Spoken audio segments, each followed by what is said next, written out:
Aujourd'hui, nous allons parler d'un nouveau thème qui s'intitule Pourquoi digitaliser son entreprise? Donc aujourd'hui, on va parler de la digitalisation de l'entreprise. Je vais prendre la peine de me présenter pour ceux qui me voient pour la première fois parce que ce n'est pas tout le monde qui me suit depuis toujours. Je suis Yannick Dioko, le dompteur du digital. On se prend de l'autre côté juste après le générique.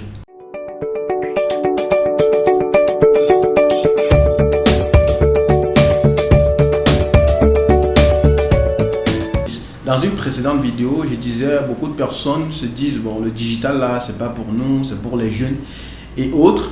Et beaucoup de personnes se disent cela à tort, tout simplement parce qu'ils ne comprennent pas bien ce que c'est que la digitalisation. Sans toutefois entrer dans trop de détails ou alors définir ce que le digital, on va un peu essayer de définir ce que c'est que la digitalisation. La digitalisation ici n'est rien d'autre qu'une suite logique de l'évolution technologique et plus particulièrement Internet et l'informatique. Et de manière simple, on va parler en langage simple. Pourquoi donc il faut digitaliser son entreprise? Parce que les gens vont s'attendre à ce que je sorte les gros mots informatiques pour pouvoir dire des choses ou bien pour impressionner. La raison principale pourquoi les gens doivent digitaliser leur entreprise est simple. C'est pour avoir plus de clients, pour permettre de gagner plus d'argent. C'est ce que ça veut dire, tout simplement. Aujourd'hui, vous avez par exemple une clientèle. Il faut vous digitaliser pour non seulement préserver cette clientèle que vous avez déjà et en plus chercher à avoir une clientèle hors de votre ville, hors de votre pays. Parce que si vous ne digitalisez pas votre entreprise, vous allez par exemple, si c'est déjà le coup chez vous, vous rendre compte que votre secteur d'activité est en train d'endiguer, c'est-à-dire par exemple que vous n'arrivez plus à faire le chiffre d'affaires que vous faisiez par le passé. Tout simplement parce que d'autres concurrents par exemple sont déjà entrés sur le marché, ils ont compris les enjeux de la digitalisation et ils sont en train de digitaliser leur entreprise. Et justement, s'ils sont en train de digitaliser leur entreprise, ils utilisent des choses que vous n'utilisez pas. Et puisque tout se passe beaucoup plus en ligne aujourd'hui, bien évidemment, les clients auront beaucoup plus tendance à aller vers ces personnes qui sont à la pointe de la technologie. Et vous allez voir que votre chiffre va par exemple commencer à baisser. Pas parce que vous êtes faible, tout simplement parce que vous ne digitalisez pas votre entreprise. Et si par exemple votre marché ne souffre de rien pour l'instant, si vous êtes toujours leader dans votre secteur d'activité, il serait important de digitaliser justement votre entreprise pour pouvoir permettre à cette entreprise-là d'avoir d'autres clients afin de grossir votre chiffre d'affaires. Donc en gros, on retient qu'on digitalise son entreprise pour avoir plus de clients, pour gagner plus d'argent.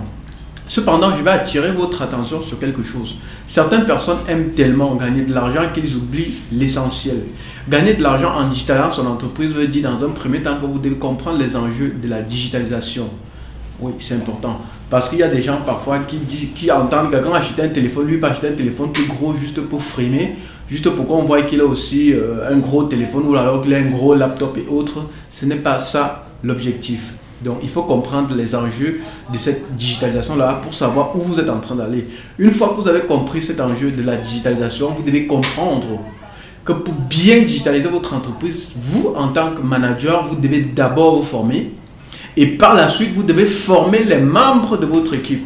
Parce que si vous avez une vision, c'est vous qui savez où vous amenez les gens. Si vous vous formez et que vous ne les formez pas à leur tour, c'est eux, par exemple, qui seront les premiers à vous mettre les bâtons dans les roues et qui fera qu'à la fin, non seulement vous n'allez pas avoir votre objectif et eux-mêmes, ils ne vont pas avoir leur objectif. Et le problème en ce moment ne sera pas leur faute, le problème sera votre faute, vous, les managers. Donc, il est important de digitaliser votre entreprise. Je vais partager avec vous un exemple frappant d'un chef d'entreprise camerounais dont je vais taire le nom ici. Donc un ami m'a mis en contact avec lui parce que l'ami voyait ce que je faisais et puis il a dit Yann, je pense que telle personne tu peux beaucoup l'aider parce que je vois il dépense beaucoup d'argent dans la communication et autres et il n'a même pas les résultats. Je pense qu'avec la digitalisation de son entreprise, il peut dépenser moins et gagner beaucoup plus. Je me suis donc rapproché de cette personne, j'ai fait une offre de service.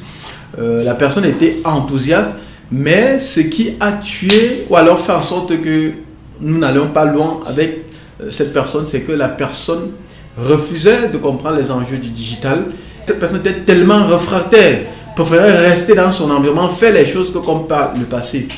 Avec cette personne, on a quand même signé un petit contrat et puis on a réalisé son site internet. Je vous assure qu'avec cette personne, j'ai eu tous les problèmes du monde.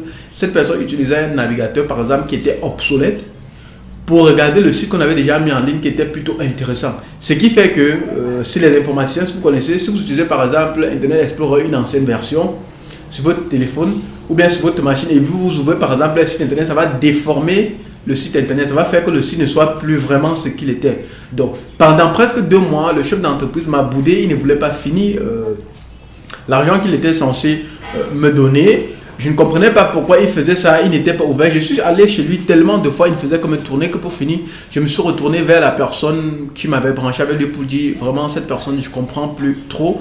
Depuis, il tourne, il ne me dit rien, il ne me dit pas par exemple que le travail n'est pas bien fait, il ne me dit pas que le travail est bien fait, bref, il ne dit rien. Et entre-temps, il a demandé à ses proches de visiter le site internet. Chaque fois, tout le monde visitait parce que tout le monde avec la dernière génération des navigateurs, il visitait, il trouvait que le site était intéressant. Par contre, lui, sur sa machine au bureau, le site était toujours déformé et c'était laid. Et il a fallu qu'à la fin, il ait honte, que mon ami, celui qui nous a mis en contact, aille le voir pour dire, mais pour finir, je ne comprends pas pourquoi tu tournes. Maintenant, il s'est retrouvé obligé de me payer même sans être satisfait, tout simplement parce qu'il n'était pas ouvert, il ne voulait pas parler. C'est pendant qu'on arrive dans son bureau qu'il devait me payer. Je ne sais pas de quoi on parlait, et puis il me dit, le site a fait ceci, je lui dis, montre, voir. Quand je me rapproche donc sur son ordinateur, je me rends compte que le site internet qui était devant lui n'avait rien à voir avec le site que j'avais monté, c'était catastrophique.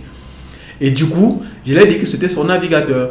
Donc, ce qu'on a fait, c'est qu'on est allé chez sa secrétaire, on a ouvert sur la machine de sa secrétaire, ça s'est ouvert plutôt bien.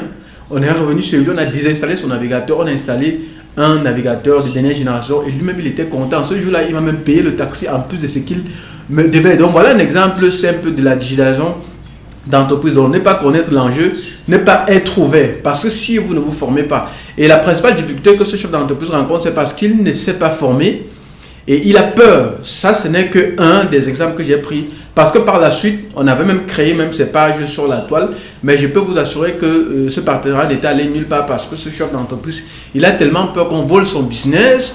Bref, il a tellement eu peur qu'on a même créé sa page. Il y a des millions de commentaires, des gens qui sollicitent ses services et tout. Il a tellement peur qu'on a abandonné le service en ligne. Donc, c'est un piège de ne pas se former si vous voulez digitaliser votre entreprise. La digitalisation est une très bonne chose, mais cependant, en tant que promoteur, vous devez d'abord vous former. Et par la suite, vous devez former vos collaborateurs pour pouvoir atteindre les objectifs, parce que sinon, vous allez dépenser, il n'y aura pas de retour. Et après, vous allez accuser que la digitalisation, là, c'est des conneries, ça ne sert à rien et tout, tout simplement parce que vous ne comprenez pas.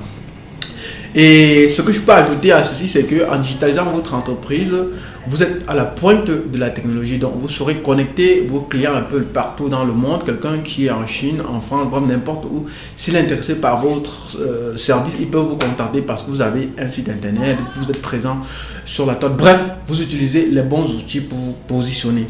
Voilà, c'est très important. On digitalise son entreprise pour pouvoir grossir sa clientèle, pour gagner plus d'argent, pour que son chiffre d'affaires soit plus élevé et par là même rester leader dans son secteur, ou alors si vous n'êtes pas encore leader, restez leader dans votre secteur d'activité. J'espère que cette petite vidéo vous a intéressé.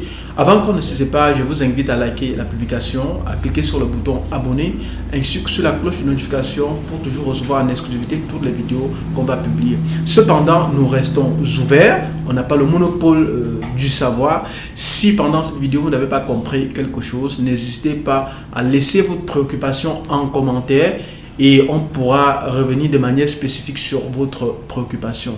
À très bientôt pour la prochaine vidéo.